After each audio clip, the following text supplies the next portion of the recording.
дар ҳақиқат вақте ки кас ба мамнӯъгоҳи табиии давлати дашти ҷум меравад ва аз олами рангини он ҳаловат бардошта беихтиёр худро дар як дунёи биҳишторо ҳис менамояд.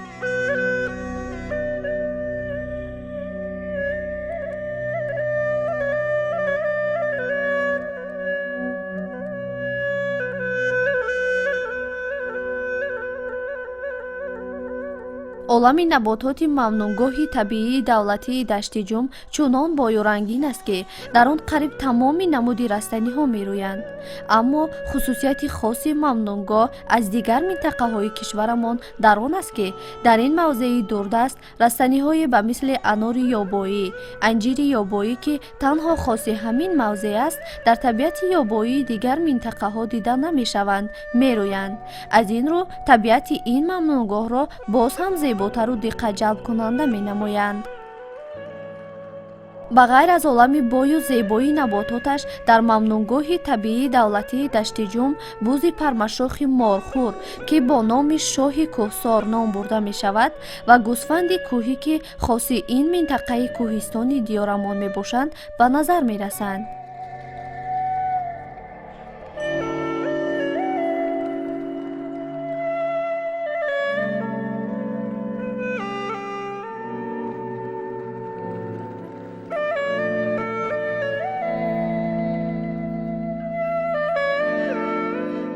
аслан мамнӯъгоҳи дашти ҷум ҳар сол барои зиёд кардану нигоҳубин кардани бузи пармашок корҳои биотехникӣ гузаронда мешавад. аз ҷумла 20 тонна алаф, қариб 3 тонна хӯрока, 1-2 тонна намак тайёр мекунем.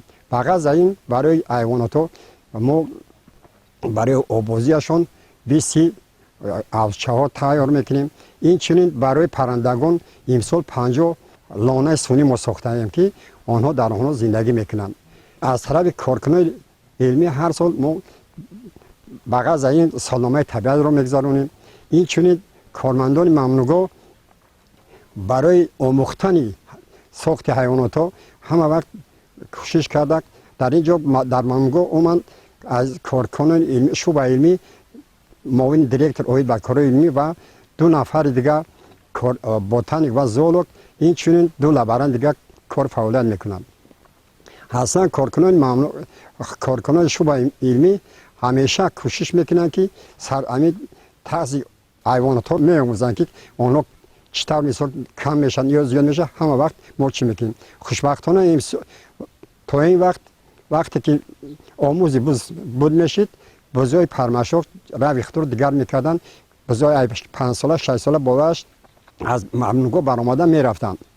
мо тарзи хӯрокии намактии бузҳоро тағйир дода дар ҷойҳои махсус чуқурӣ канда намакро дар зери хок кардем. дар натиҷа вақте ки боронгарӣ барфҳо мешиданд, ҳамин намии намак баромада бузҳо аз он истифода бурданд. мо фаҳмидем ва санҷида дидем ки ҳатто мо аксбардорӣ кардем онро.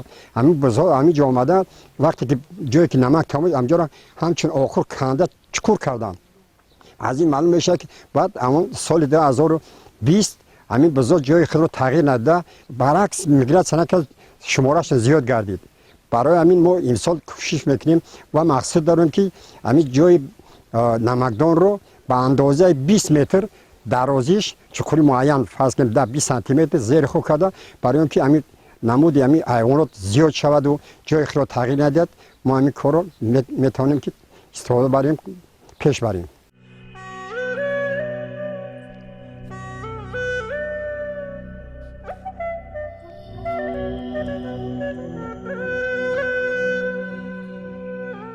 мамнӯъгоҳи табиии давлатии дашти ҷум соли 1983 баҳри ҳимоя ва ҳифз намудани саршумори бузи пармашохи морхӯр ва гӯсфанди кӯҳӣ дар миёни баландкоҳҳои дарвоз ташкил шудааст, ки диққати оламиёнро ба худ ҷалб намудааст.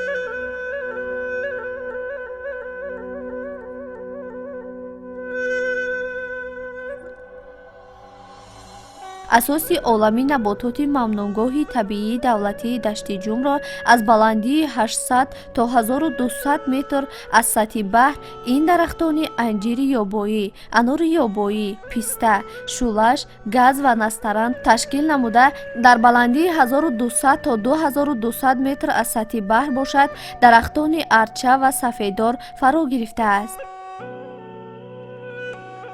ممنونگاهی طبیعی دولتی دشت جوم با طبیعت بوی و رنگینش مشهور است. کم مکان یافت می شود که در آن حیوانات و رستنی های نادر به چشم رسنده از جانب دولت و حکومت حفظ کرده شوند.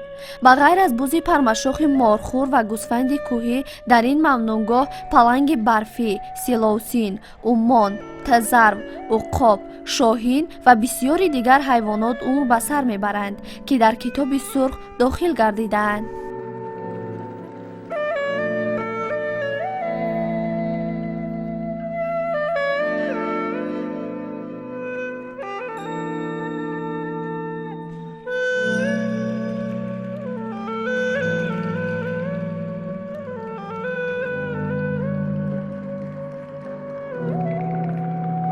چشمه آبی بوزک که در کنار رود کوهی جایگیر است برای طبابت اوزخ دوای خوبی بوده پس از 2-3 مرتبه شستشوی آن را نصف می نماید.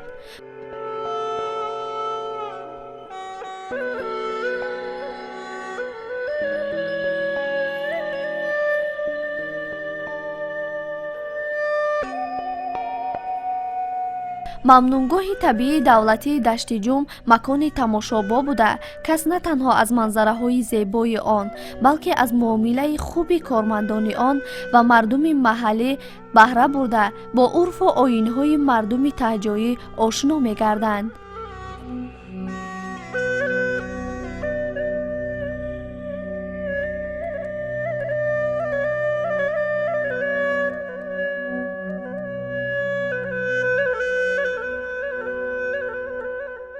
ممنونگوی دولتی طبیعی دشت جوم ناحیه شمسین شوین 19700 گکتار را در بر میگیرد.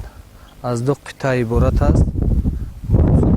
ممنونگوی دولتی طبیعی دشت جوم زیاده از 5 تانه دانگی، 16 تانه بیده و 5 تانه نمک با حیوانات نادر و پرندگان دسترس نموده که در روزهای سردی زمستان زمستان سخت طولانی آمد در حدود ممنونگاه حیوانات نادر را و پرندگان را با خوراکت همین نمودیم. در ممنونگاه دولتی طبیعی دشت جوم امسال ما با نقشه گرفتیم از طرف کمیته وزارتی جمهوری تاجیکستان مؤسسه دولتی اردوی طبیعی مخصوص شونده در مساحت 7 گکتار پرورشگاه بز پرمشاخ یا اینکه مارخور رو ما علاقه ساختمانش رو سر کردیم.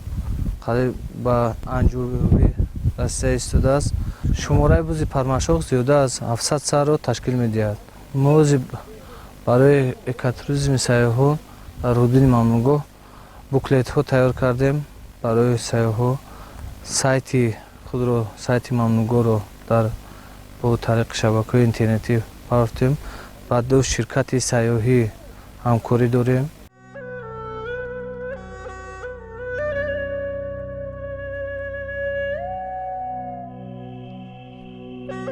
در ممنونگاه طبیعی دولتی دشت جوم برای شخصانی که قابلیت به کوه برآمدن را ندارند آثارخانه که تمام نمایندگان عالم حیوانات و نباتات آن را دیدن ممکن است و پرورشگاه تزرو عمل دارد که در آن تزرو ساخت امریکایی نگاهوبین می شود. این پرورشگاه هم برای سیاحان و هم برای زیاد نمودن سرشمار این پرنده نادر نقش مثبت کلانی را اجرا می نماید. انسان طبیعتاً صنعتکار است. او در هر جایی که نباشد و کجایی که نرود در زندگی خود زیبایی را داخل می نماید.